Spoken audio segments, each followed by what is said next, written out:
Hi, everyone. Thanks so much for joining us here in the Treehouse. Before we start our discussion of this week's entry into the Positive Masculinity playlist, I wanted to tell you to check out the show notes for the list of sources we use in this episode, as well as a list of content warnings. If you'd like to connect with us or share ideas for future episodes, find us on Instagram and Facebook at A Safe Place for Boys, or email us at safeplaceforboys@gmail.com. Thanks again for listening, and enjoy the show. Well, when was the Tamagotchi invented? The Mr. Tamagotchi? Yeah. Probably like 1995 or something. The Japanese tickler. What's it called? The Hitachi magic wand? Yeah. The Tamagotchi. That's going to be the intro for this episode, and it's really going to make people uncomfortable right off the bat.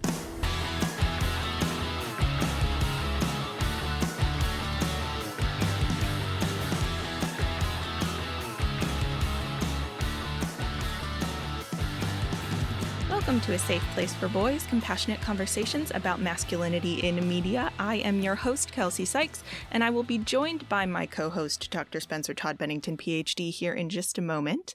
As you might have noticed from the title of this episode, this is part 2 of our 2-part conversation about It's a Wonderful Life. If you haven't already, we recommend going back and listening to part 1, just so you don't miss any important context or our very important top-notch Jimmy Stewart impressions. But if you have already listened to part 1, feel free to keep listening and rejoin the conversation already in progress. Enjoy. We should have brought a bell in with us. Oh, great news. Oh my God. That was the loudest. No. It doesn't sound like a bell at all. No, it sounds like a harmonica, because that's what it is. It sounds really weird over here. Can you play Auld Lang Syne? No. No. Answer that question. Oh man. So, all right, that was a perfect transition. Here we go. Here we go. Oh boy. So yeah, I mean, this is a beloved movie. I beloved it. You beloved it? I beloved it so beloved. Much like many of these movies and media that we talked about on the podcast, didn't watch this one until much later in life. Late 20s, I think. First time I saw It's a Wonderful Life. So did you, I mean, is that the first time that you like sat down and watched it start to finish, or had you just like literally not encountered bits and pieces of this movie like on TV before? No, for real. It was, like I said, I think I was in my late 20s when I first saw this movie, and I knew it existed. I knew the name Jimmy Stewart. No, I never saw bits and pieces of it on TV. Like, I maybe had seen like an iconic scene or two, like whatever, Angel Gets Its Wings, something like that. But no, I just like straight up never seen it until much later in life. I'll be honest, I don't think you're totally alone in that. I mean, I remember it, like, being on TV when I was younger, but at least for my whole life, it's been the Christmas Eve on TV, and it usually starts at, like, 8 p.m., which means that it's still going until, like, 11 p.m., because this movie is 2 hours long, and with commercial breaks, it becomes kind of untenable. And I think that's probably how most people, at least at this point, encounter it, because it is like, well, maybe it's like on at the background while you're having, you know, people over on Christmas Eve or whatever. Like, I think this past Christmas Eve is the first time that I was like, no, I'm going to sit down and like actually watch this whole movie start to finish and not get up and leave halfway through or something like that. Yeah, that was like a couple of years ago for me. Yeah. And I made the mistake of doing it with my parents. Well, that was a beautiful mistake. That's how everyone watches this movie. You watch this movie with your parents because you're home for Christmas Eve. It's what you do. But I mean, I think at this point, most people probably know the story of how we ended up with this movie as it's always on TV Christmas classic. So, like, when this movie first came out, it was not received particularly well. It was apparently, like, not a very fun movie to make for a lot of reasons. Like, it just wasn't a fun set to be on. So it just kind of flopped. It didn't make a lot of money in the box office. And when the studio that owned the copyright in 1974, they just let the copyright lapse because they didn't really care enough to maintain the copyright. Wow. And so it became a really cheap property for, like local TV stations who just needed to fill airtime, got access to It's a Wonderful Life really cheaply, and just started showing it on TV, and particularly around Christmas time.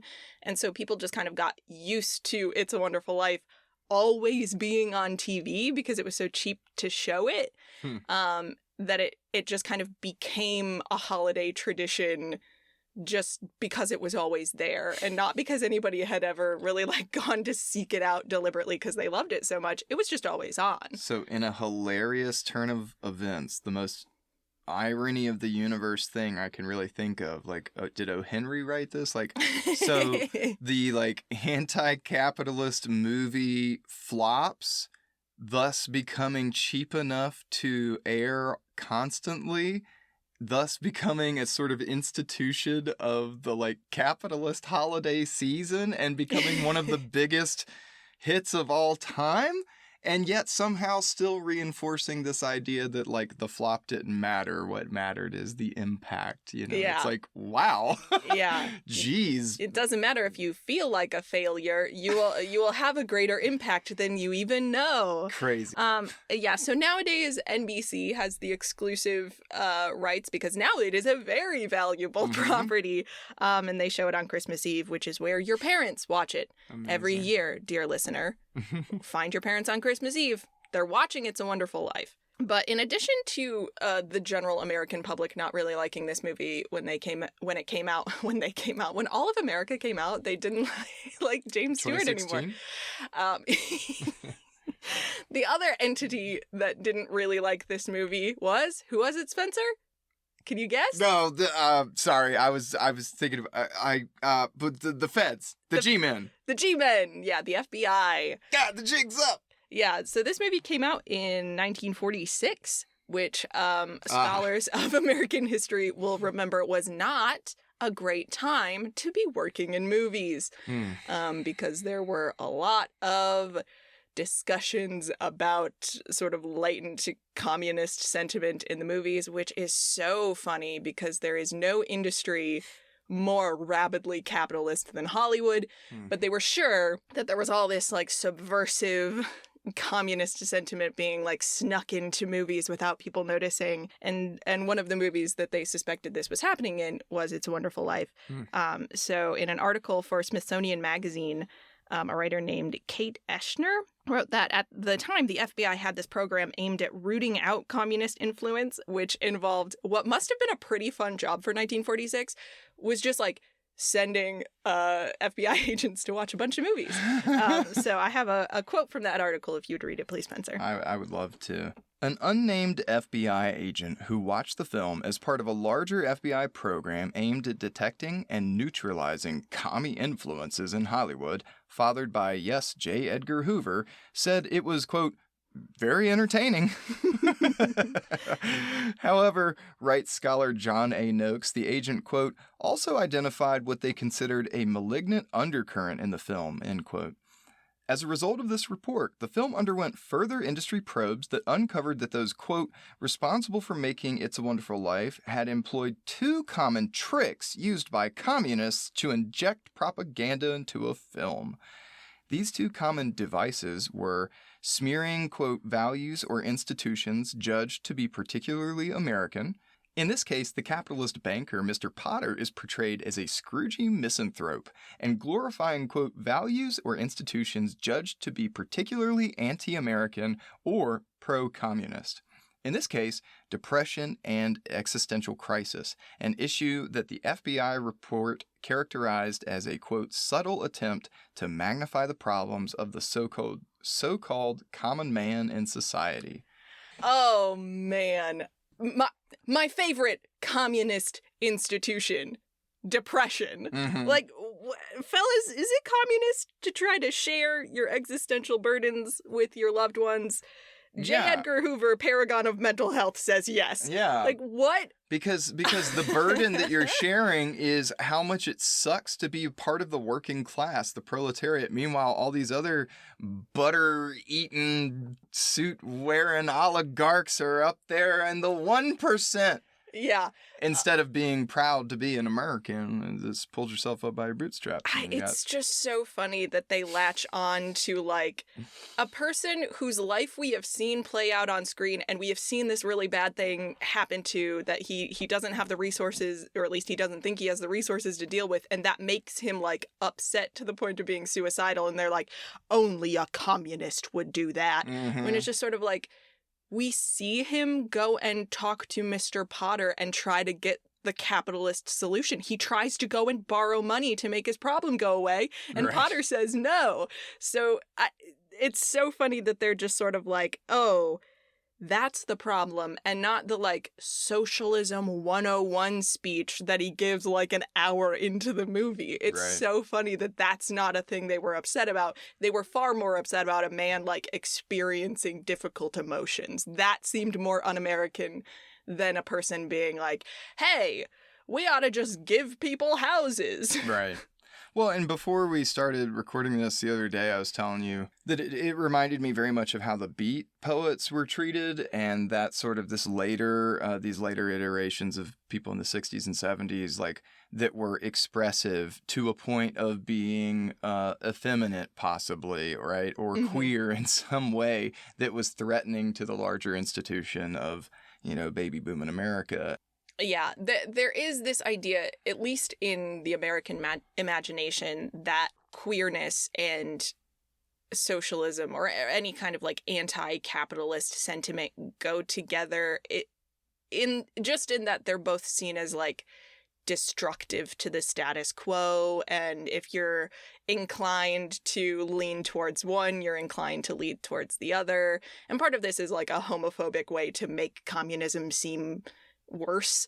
But it is interesting that there is this, like, this thread that we'll maybe talk about a little bit more later of feminizing George Bailey in a way that viewers kind of found uncomfortable, if only because, like, he has a problem that he can't solve and he needs help with it. And, like, that was enough in the 1940s. And this is what, like, the Beats would react to 10, 15 years later.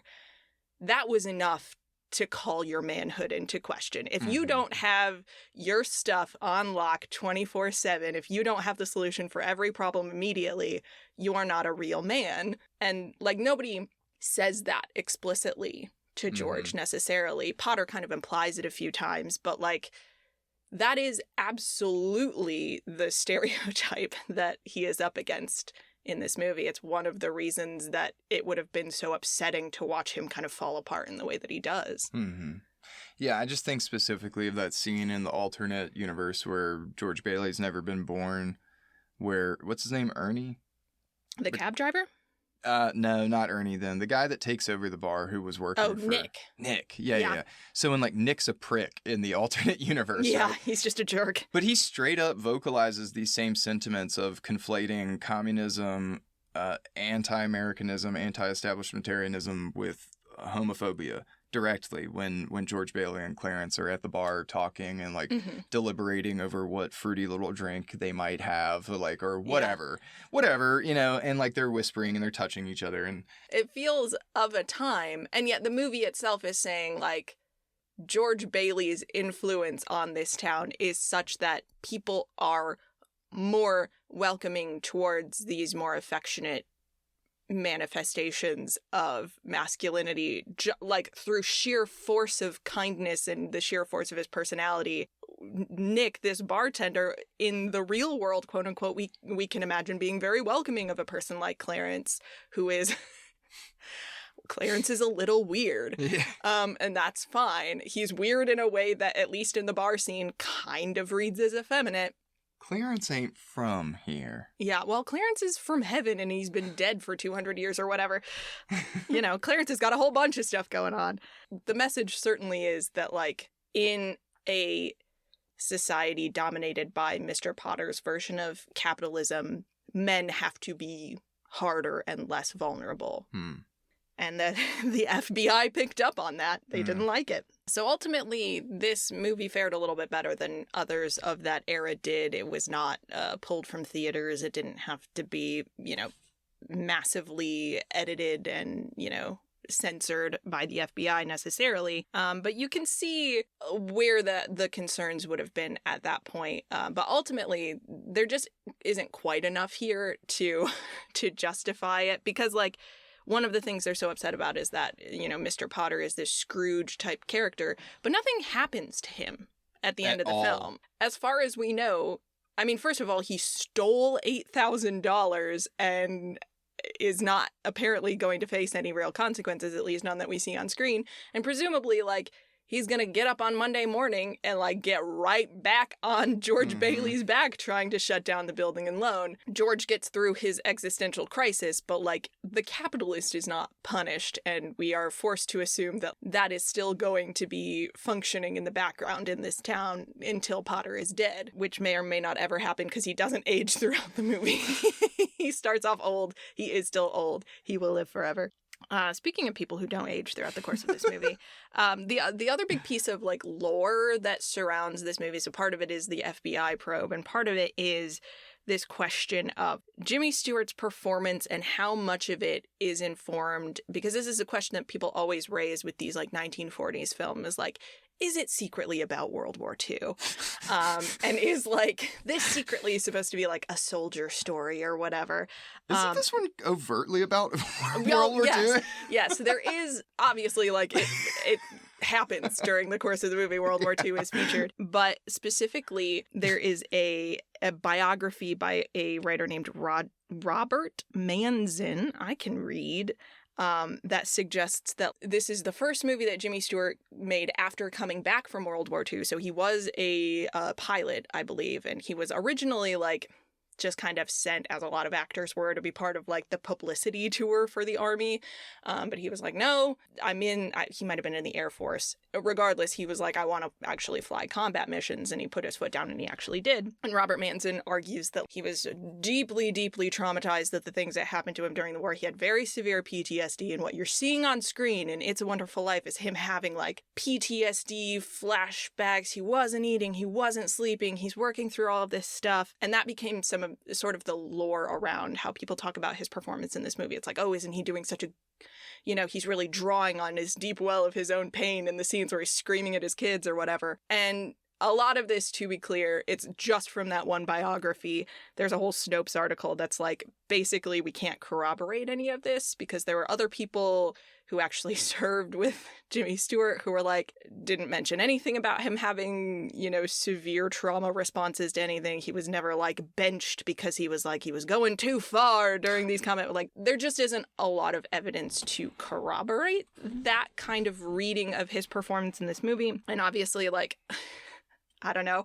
I don't think it's a good idea to speculate about other people's mental health.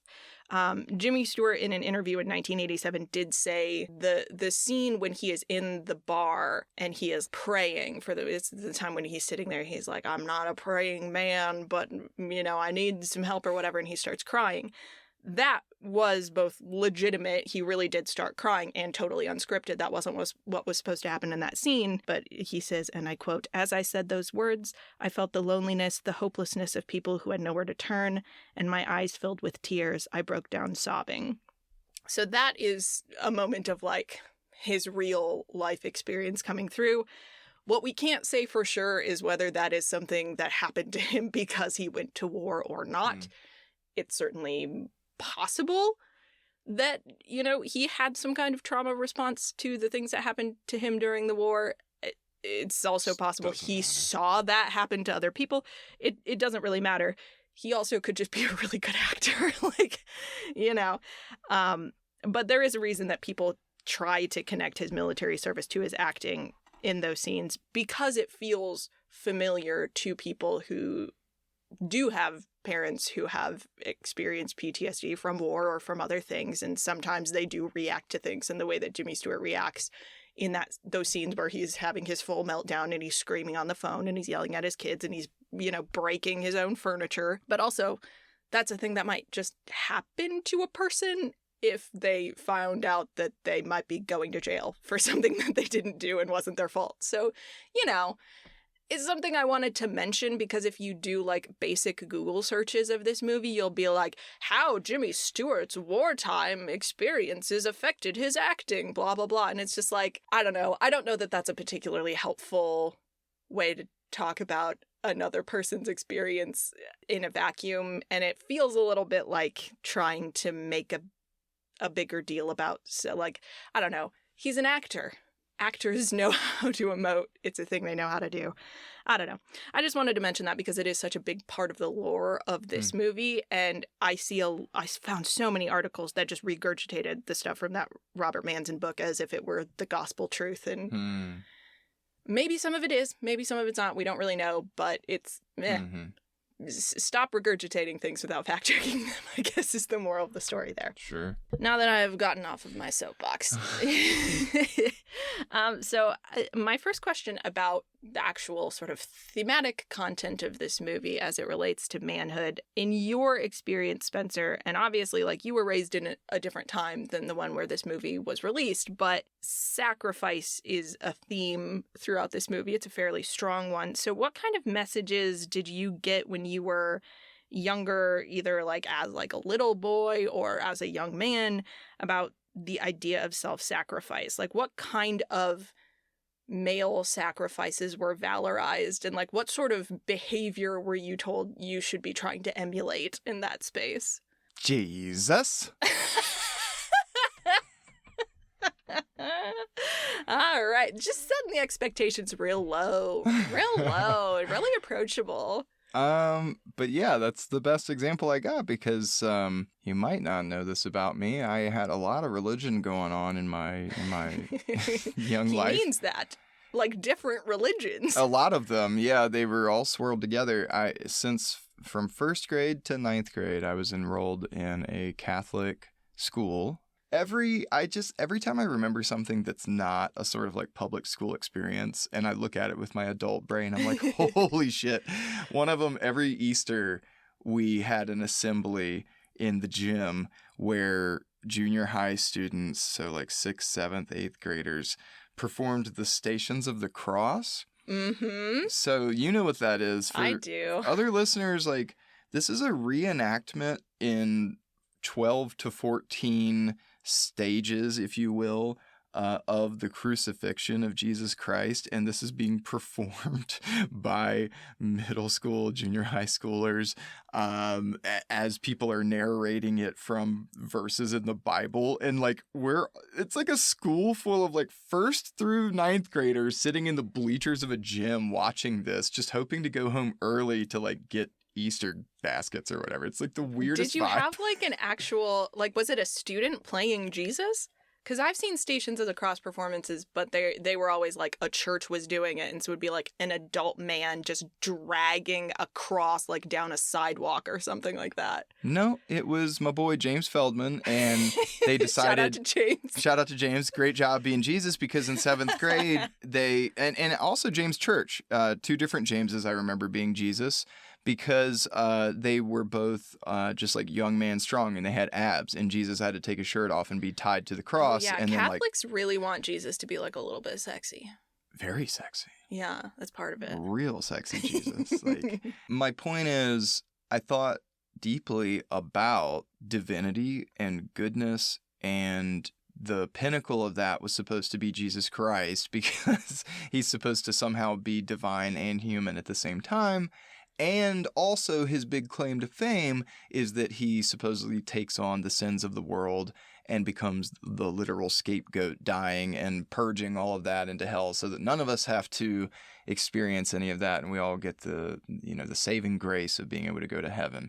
When it comes to like the specific messaging, like what were you told to do with that idea? Because the idea of Jesus being like, well, he already did that, so what then were you told like your role as a boy was in the world under this sort of shadow of Jesus? So the thing that connects Jesus to Batman and all these other people that were my idols without me knowing it were they gave their body. Like, whatever Gotcha. that meant is, like, sacrifice. You couldn't sacrifice your soul or purge whatever, do the divine thing. Because, yeah, Jesus did that bit. But you can give everything, literal everything. And so I think about all the, like, Lethal Weapon style movies, all these propaganda protagonists that are so ready to die. Like, shit, hip hop, literally Biggie, the album Ready to Die. Like, the idea that the coolest thing you can do is go out in a blaze of glory and sacrifice your body for the enterprise, the greater good, the person you love, saving a kid, whatever. Like martyrdom. And yeah, I don't dig that anymore. I don't like creating martyrs as heroes. I don't think it's very cool to die, actually. Like, the idea, like, death is a hard stop. You don't get to do more good in the world once you're dead. You have limited your reach. That is kind of part of George's struggle. We talked a little bit before about the sliver of this movie that is about World War II.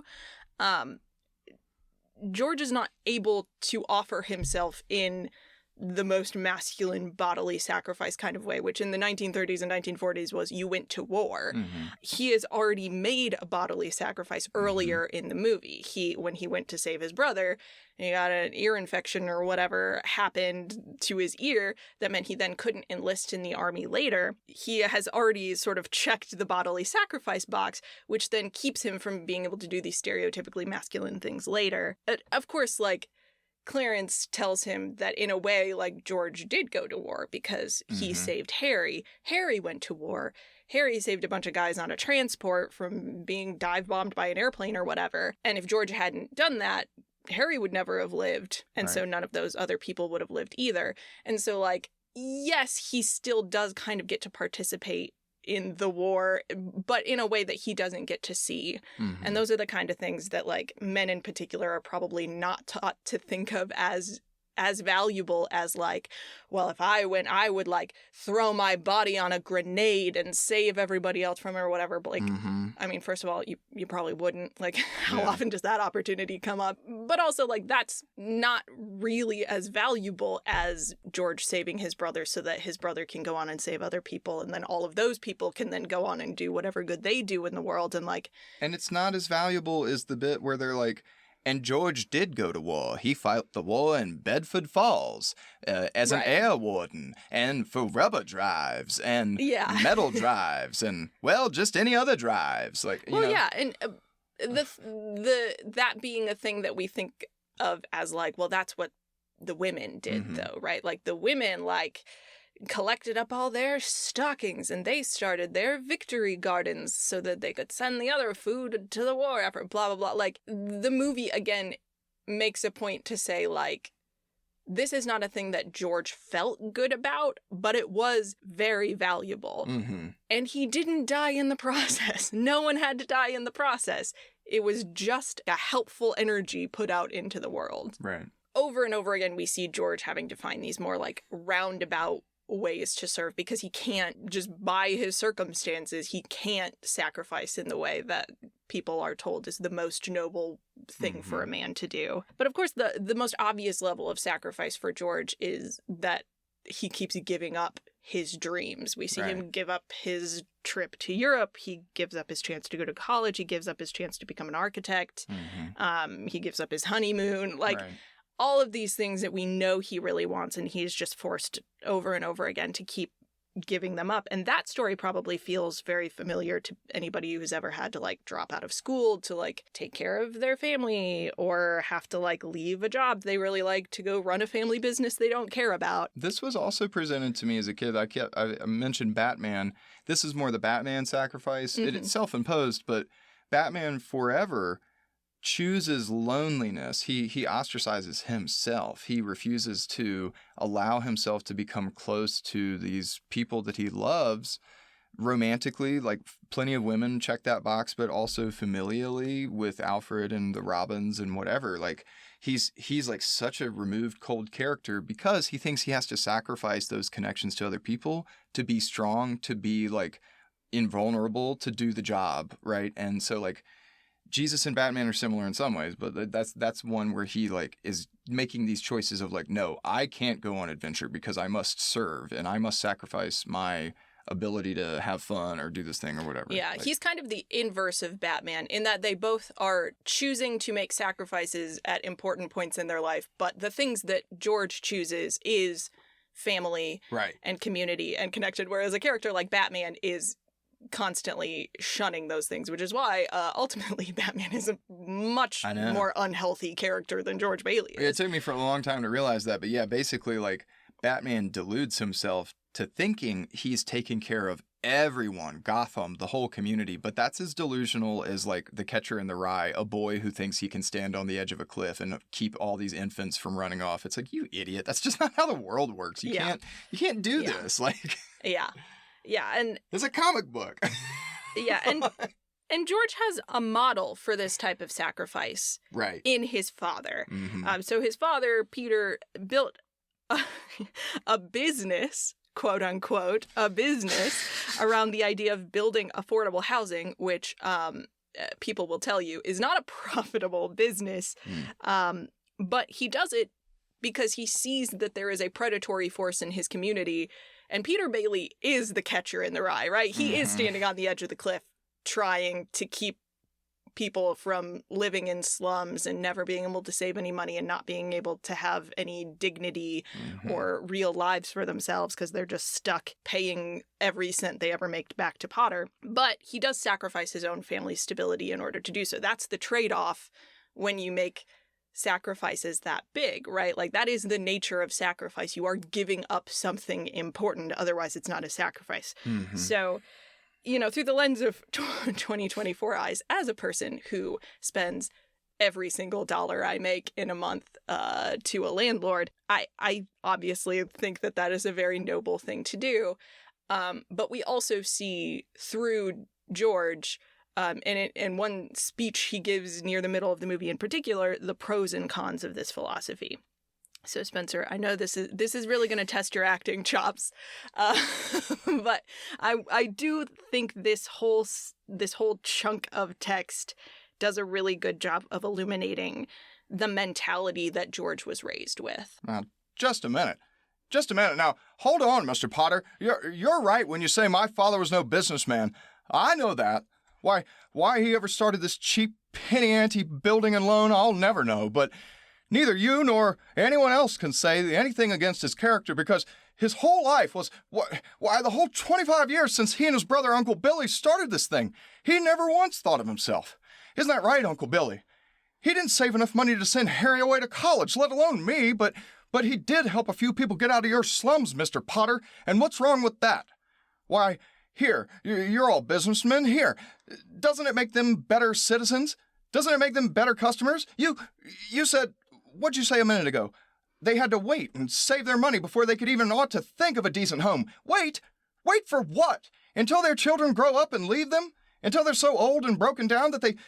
Do you know how long it takes a working man to save $5,000? Just remember this, Mr. Potter, that this rabble you're talking about, they do most of the working and paying and living and dying in this community. Well, is it too much to have them work and pay and live and die in a couple of decent rooms and a bath? Anyway, my father didn't think so. People were human beings to him, but to you, a warped, frustrated old man, they're cattle. Well, in my book, my father died a much richer man than you'll ever be. Beautiful. The Academy Award. Well, your book doesn't matter much to me at all, George Bailey. I'm Skeletor. Yeah, this is a really beautiful philosophy, but it causes George a lot of stress, and it really does negatively impact him. There's a scene later when Potter is offering George a job when he echoes this back to him. He says, "You once called me a warped, frustrated old man. You are a warped, frustrated young man." Yeah. Because there is this burden of carrying the legacy that it is sort of implied killed his father. His father died of a stroke. And a part of why it is so stressful for George is because he didn't get to choose it for himself. This isn't what he wanted to do. And having to live a life of like, you're never going to have quite enough money. People are always going to be coming to you asking for help, and you're always going to have to figure out how to help them, is a very difficult thing to do sustainably when you didn't choose it. It's a difficult thing to do sustainably if you did choose it. People who work in like public service sectors can tell you that, but it's particularly hard if you have always wanted something else and you never get to do it. And George spends a lot of time like hopefully waiting. He's like, okay, when I'll give Harry the money to go to college, but then like he'll come back and he'll take over the just 4 years. He's not going to do that. Okay. Oh. Well, All right.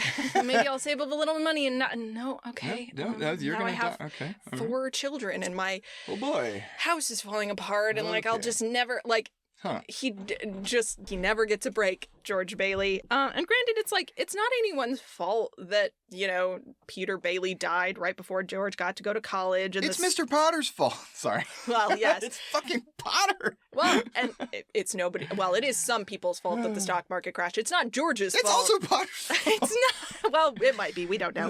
He has a lot of power. He knows senators.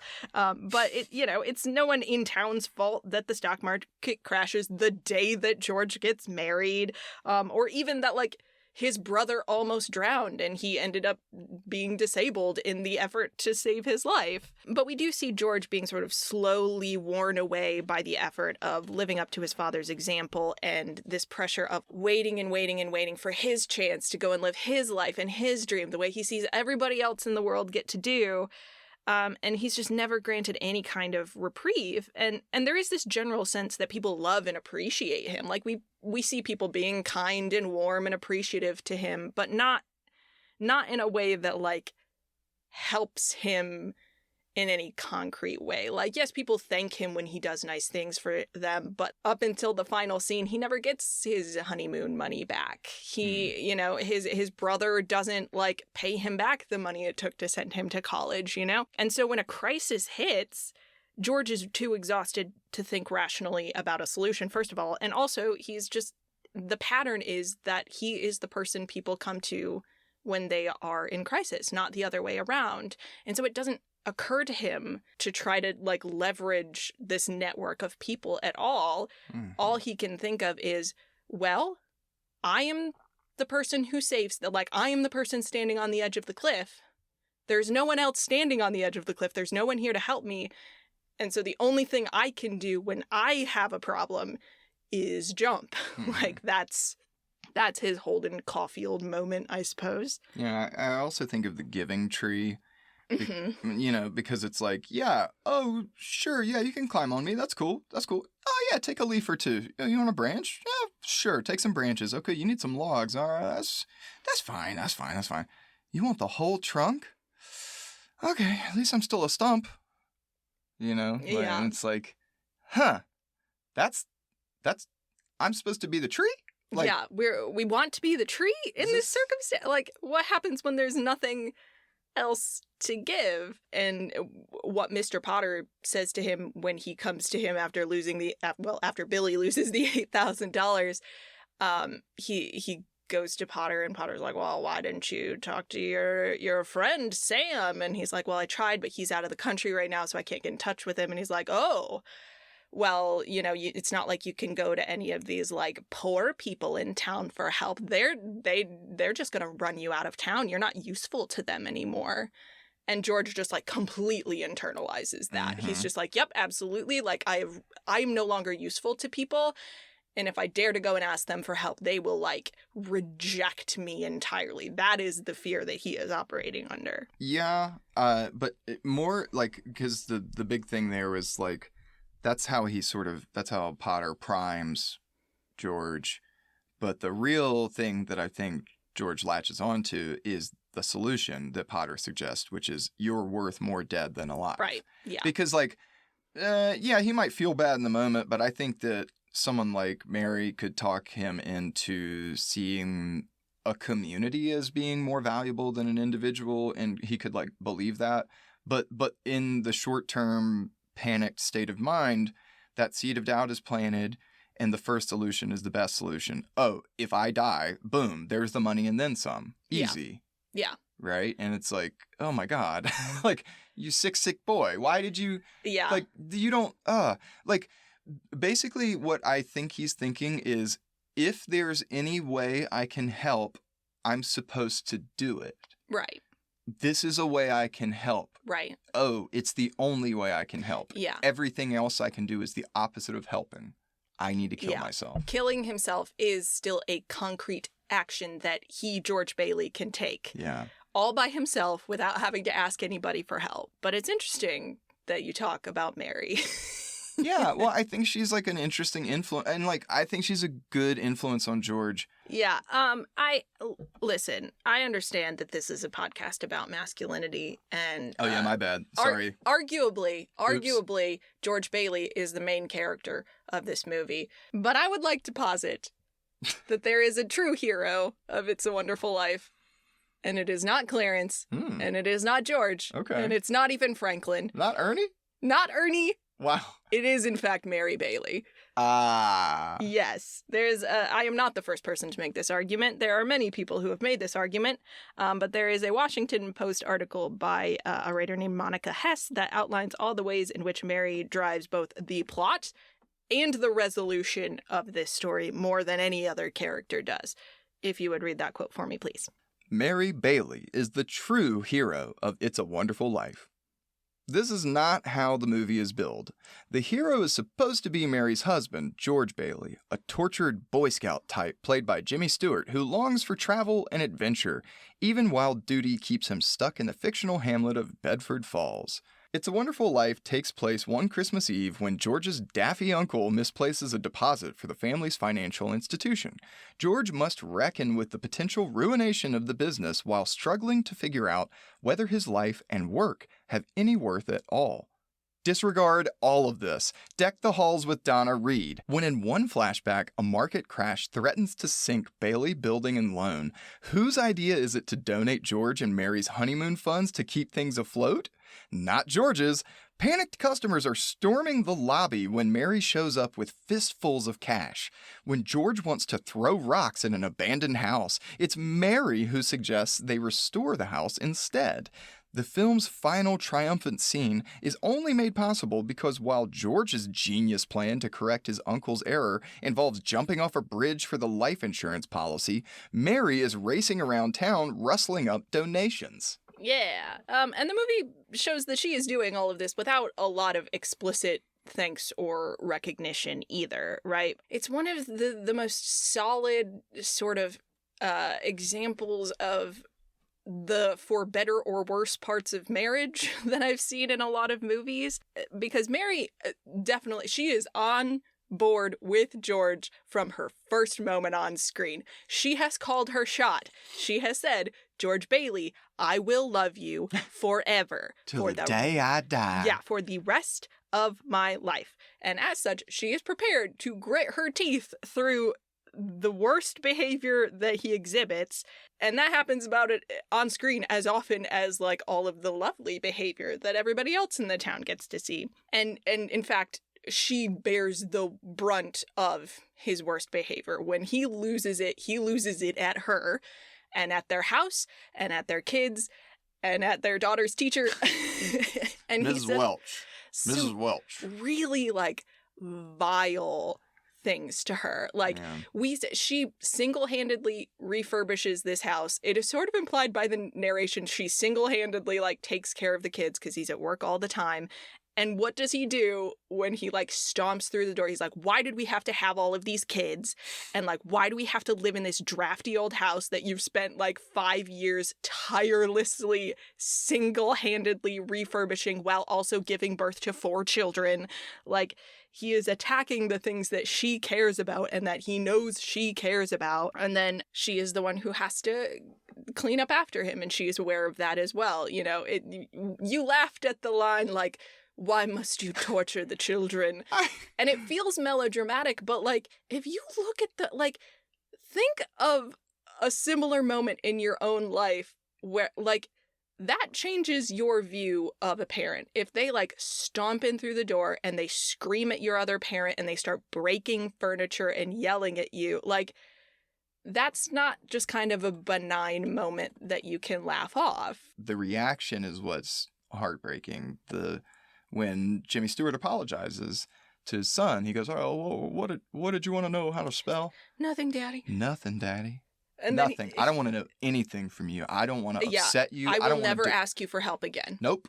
You know, it is the true, like, lashing out of a place of just pure panic and anger and self-loathing and being like, how can I hurt these people the most? Well, and he immediately realizes his mistake. Of course, he has this, like, horrified look on his face. And, like, we see him destroying his own, like, architectural models, too. So he's destroying the stuff that he cares about, too, because that's just the mode that he is in. He is in despair. We were talking about the scene the other day when George was so not confident that he couldn't walk into Mary's house and, like, have a little date, despite how obviously she's so into him. Yeah. Like, she set the scene perfectly for him. And he interprets all of those things totally wrong. He sees this awesome drawing as a caricature. Yeah. He thinks it's like a joke. Why are you making fun of me? Mm-hmm. Why are you playing that old song? Same thing in this scene with the children.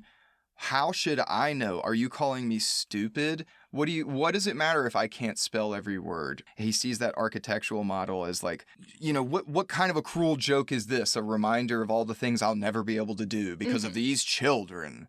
And also, I'm about to go to prison. And I'm going to go to prison. He is so down on himself that, and look, that's one of the most realistic things about this movie to me, because I know a lot about people who are in mental states where they want to kill themselves, but I frankly know a lot more people who are in mental states where they can't see anything good about themselves. Yeah. And they're like one step away from suicidal if that's a thing that they're capable of thinking about and doing, because like they straight up live in a world where they do nothing right. Everyone hates them. They have a borderline paranoia. Everything in like regular conversation is misinterpreted, and like it makes super hard to be around this. But and it's painful to be around those people, and that is, and Mary she clocks this reaction right away, where she's like, she is not happy with George in this moment, but she is put immediately into this position of being like the quick thinking, rational problem solver, which sexist stereotypes would have you believe women are not capable of, because, you know, we have all of our emotions and our wandering uteruses and so forth. And also, you can't park a car. And can't even drive one. Well, which one's the key? I don't know.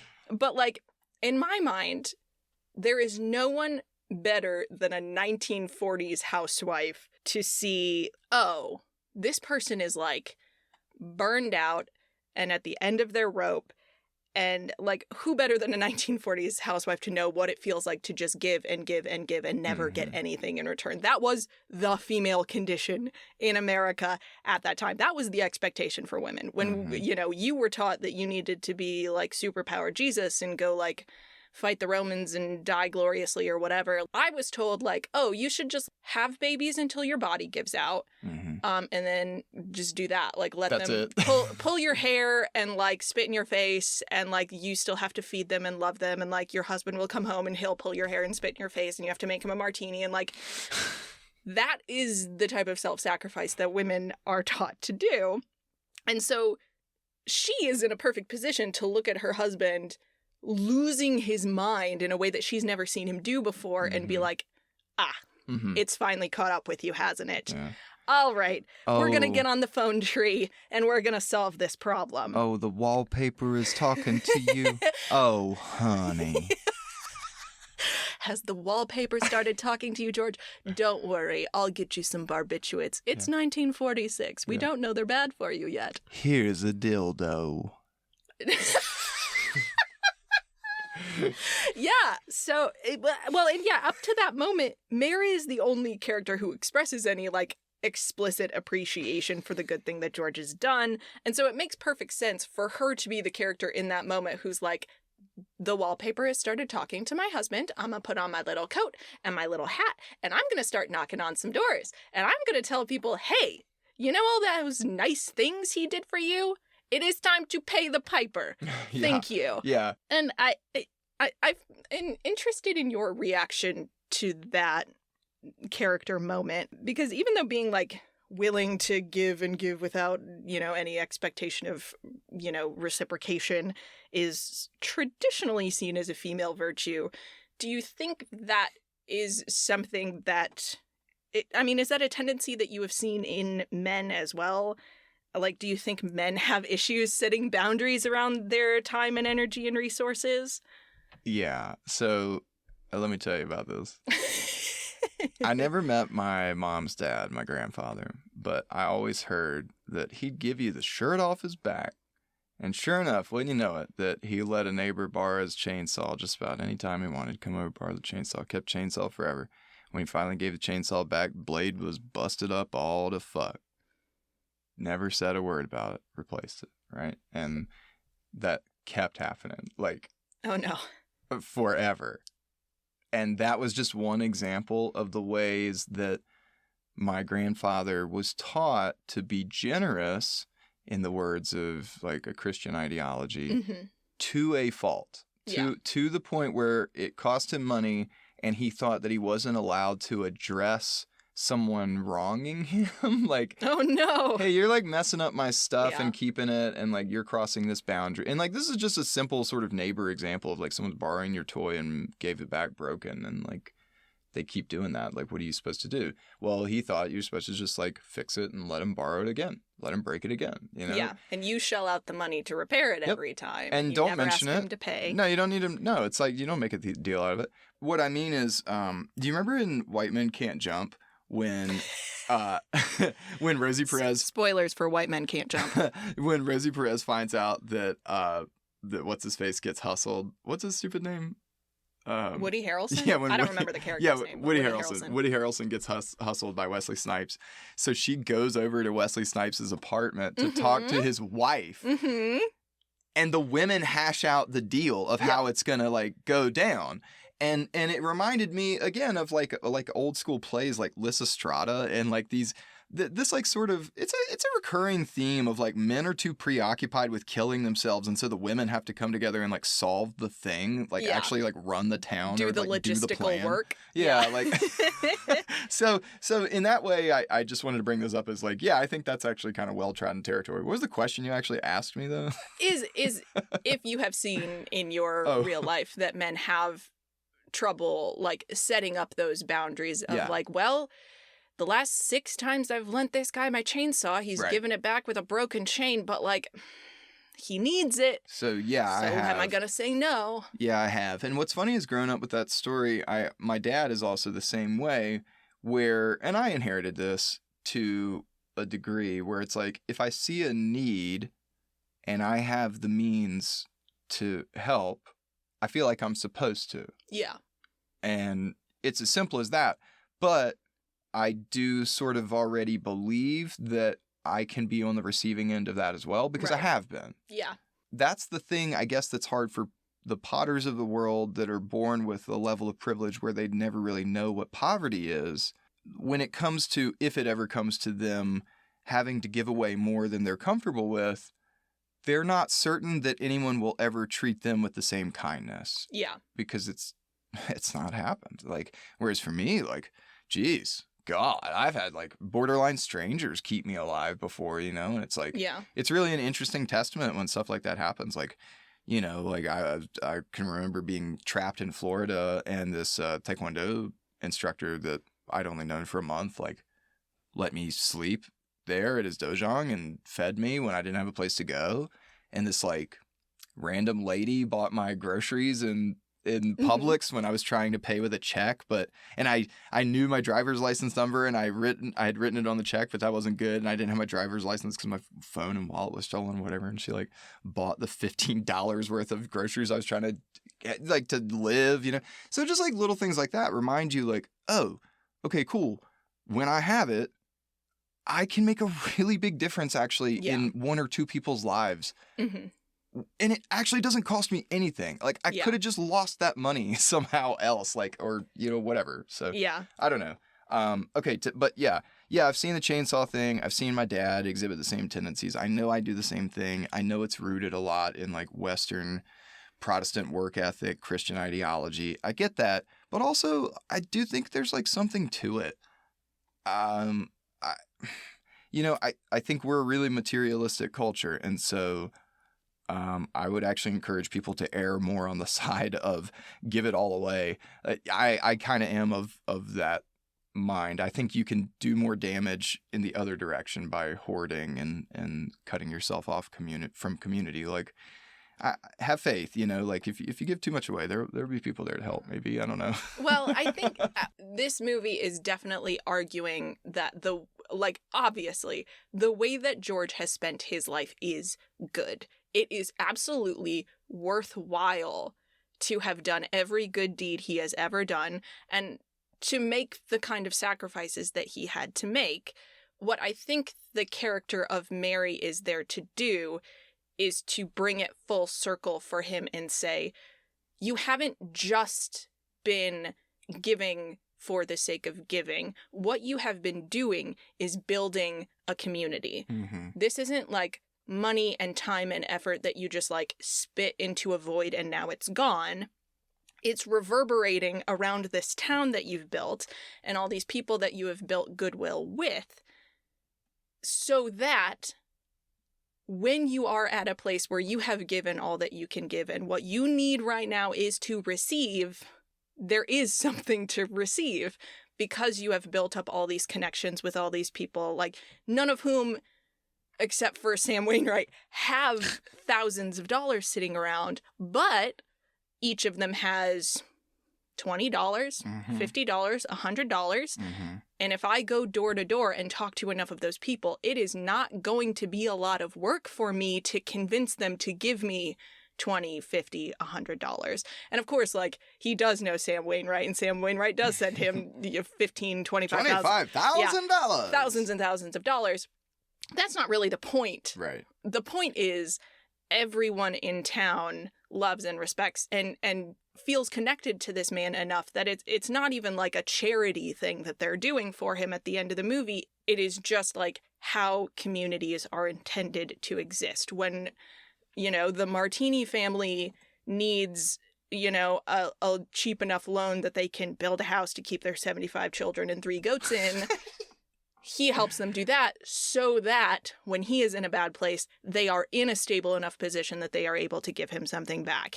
He helps Mr. Gower in a moment of spectacular, like, almost malfeasance in his job as a pharmacist, and he doesn't tell anybody that he made that mistake, and he keeps that secret so that Mr. Gower continues to have his position and that he can help him then in the future. Like, that is the forest that Mary is able to see through the trees, which is like, even though you are behaving abhorrently in this moment, I still love you. I still believe you are worthy of love.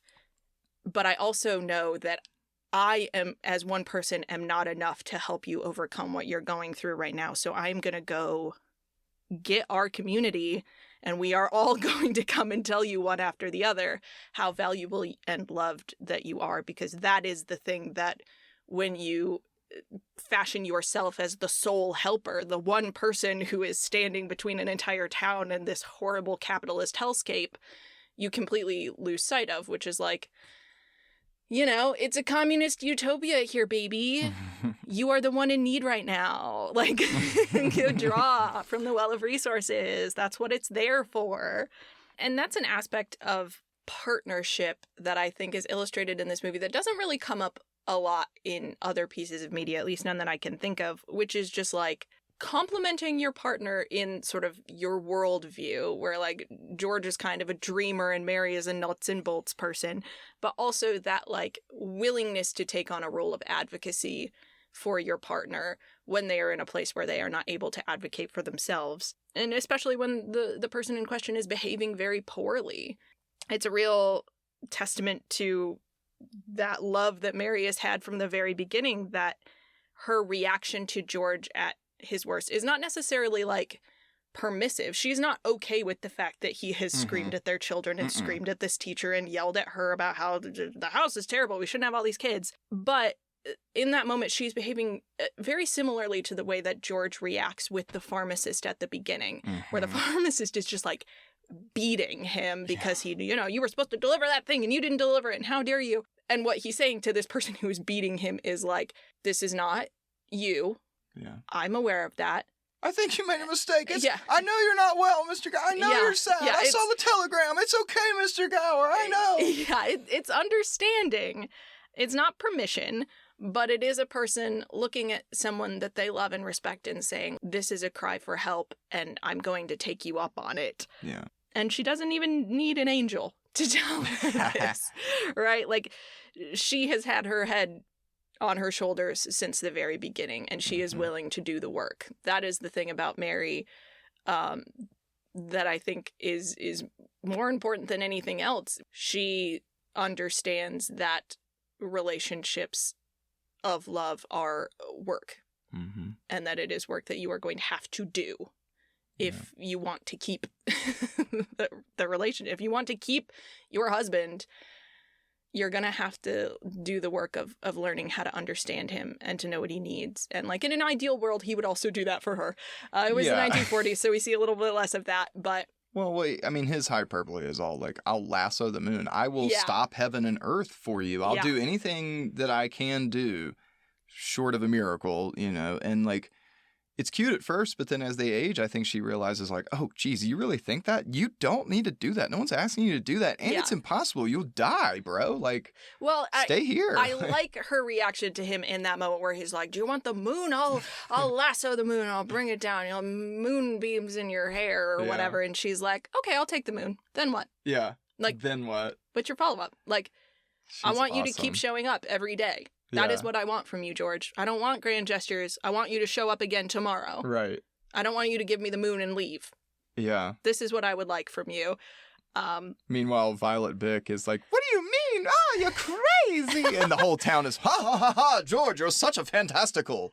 Yeah, that seems so weird. I don't know what to make of Violet at all, really. I love her. I do love her. I don't know why she's there, but I do love her.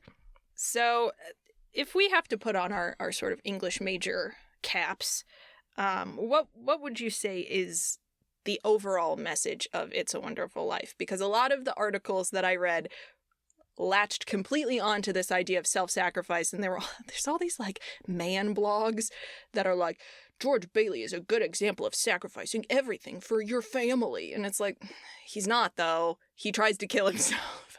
Yeah. So if we can move one step beyond that interpretation, what do you think the takeaway for It's a Wonderful Life, for male viewers or for anyone, should be? I don't know. I think there's something to the self-sacrifice, so long as you're like perspective, like focusing on the good and the impact that you actually have on the community. That's worth looking at.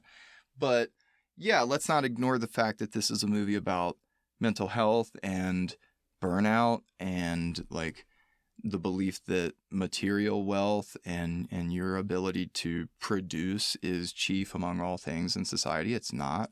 The last bit of the movie is that, George Bailey, you're the richest man in town. And it's like, yeah, he is spiritually and emotionally and in terms of community. And those things are, I think, more valuable than money and wealth and status. So I think I'm inclined to agree with you.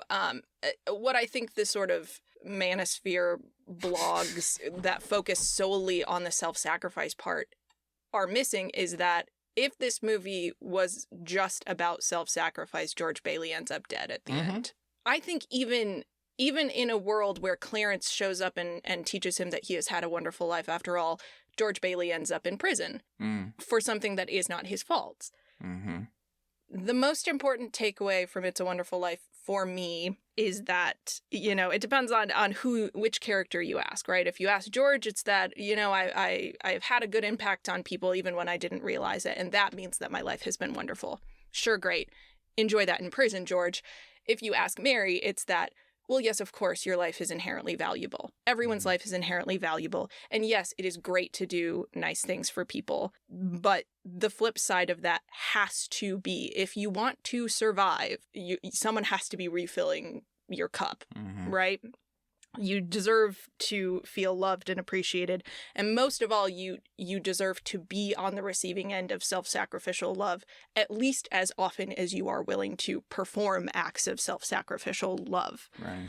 The other thing I'd say is, like, more than the self-sacrifice, what's impressive to me about this movie is how it illustrates the idea of contagious kindness and how, like, modeling a behavior, being the change you want to see in the world, is a way of affecting the way that other people interact with one another. And like we see that in the back and forth of, these alternate realities. But particularly it's summed up at the end where the bank examiner donates to the cause. Right. Despite him missing his own family's Christmas, because he sees the sort of magic of what's happening with a person like George Bailey. Not because he's willing to give it all away, but because what he's willing to model to people is something that they can then pick up and add to. I think we as audience members are sort of primed to think of ourselves as George and be like, you know what, I should be more generous with myself and I probably have a better impact than I know. It is also very productive to think of ourselves as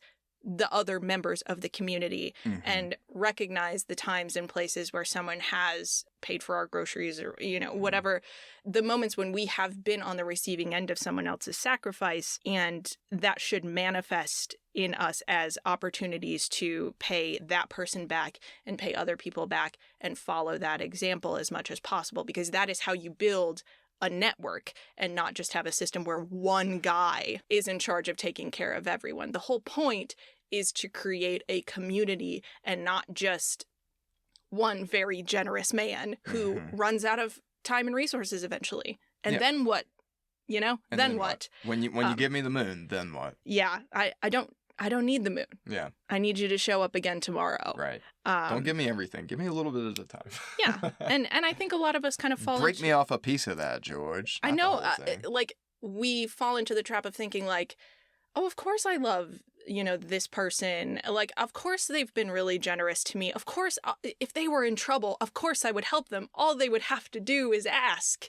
Mm-hmm. But sometimes it is very hard to ask for help, especially people who are primed to think of themselves as helpers. So something that, we as recipients of love and connection can do is like look for places where we can start reciprocating without people necessarily having to ask, so that when they are in a crisis moment, they won't have to sit there and be like, oh my God, if I go and ask that person for help, are they going to be mad at me? Are they going to resent me for it? They will just be like, oh, that's a person that I help sometimes and who sometimes helps me. It will occur to them to ask for help. I think that's a really good point, Kubi. Thank you. And yeah, also we as people could be more open to receiving help ourselves if we are maybe in the position of lending our chainsaw out over and over again. Hey boys, if someone breaks your chainsaw, you can ask them to help pay to fix it. Yep. It's allowed. Or you could send your wife to go and yell at them. That's fine too. You did not. That's not how it went. I'm just saying everyone plays their part, Community. Yeah. All right, so let's give this one a rating. How do you feel on a scale of 1 to 10? How good an example do you think this one sets for the boys of the world? I've never given a rating higher than an 8 on this show. Ooh. This is at least a 9. Ooh. It's quite possibly a 9.5, and dare I say it, listener, I'm poised to give this movie a 10 out of 10. Ooh. Yeah, that's right. 10 out, I think 10. Look, I'm going to come in high. I'm going to say this is my first 10 out of 10 because this friggin' movie was made in 1946, 1947, and it's still so good, so relevant. I can't not cry 3 times when watching this movie. I don't know. There's just something very special about it. I'm tempted to give it a 10 out of 10. What do you think about that? I am very inclined to agree with you, I think. I think this one checks all of the boxes for me. I'm not saying it's like a perfect narrative. There are some flat characters. It's very like allegorical, fable-y in some kind of, the jar says poison on it, for God's sake. Sure. But there's just something, I know, I'm going to open up a can of worms here. You give something a 10 and then it's like, well, why isn't Karate Kid a 10? Why isn't Avatar a 10? You only gave the, I don't know, but 10 out of 10. Yeah. 10 bells out of 10 bells. 10 angels get their wings 20 today. wings out of 10 bells. That adds up. Okay. Do the math. Yeah, because you get 2 wings at a time, I would assume. I would hope. Yeah, maybe they'll make a sequel someday and we'll figure out exactly how this heavenly system of wings works, because they don't give us a lot about Clarence, I'll be honest, and I would love to see a Clarence-focused sequel. Yeah, they did Angels in the Outfield. Oh, was that him? Yeah. That was Clarence? Yeah. Wow. Yeah, he caught the fly. He really gets around. Well, that's good. That, the bases. He doesn't. Gets around the He is married. No, in Angels in the Alpha is a baseball. Well, yeah, no, Clarence is married. How dare you? His And he wife- loves George Bailey's face. He does. He does. Yeah, there's a queer reading of this movie for sure, but we don't need to get into that right now. Mostly because our battery's going to run out. Yeah, it certainly is. So we should probably wrap this one up, don't you think? I do. Get the saran wrap, get the foil, All right. put it in the fridge. Yep, we'll save it for next time. All right. Well, that's all for us this week here in A Safe Place for Boys. Join us next time for more compassionate conversations about masculinity in media. We will see you next time. Bye.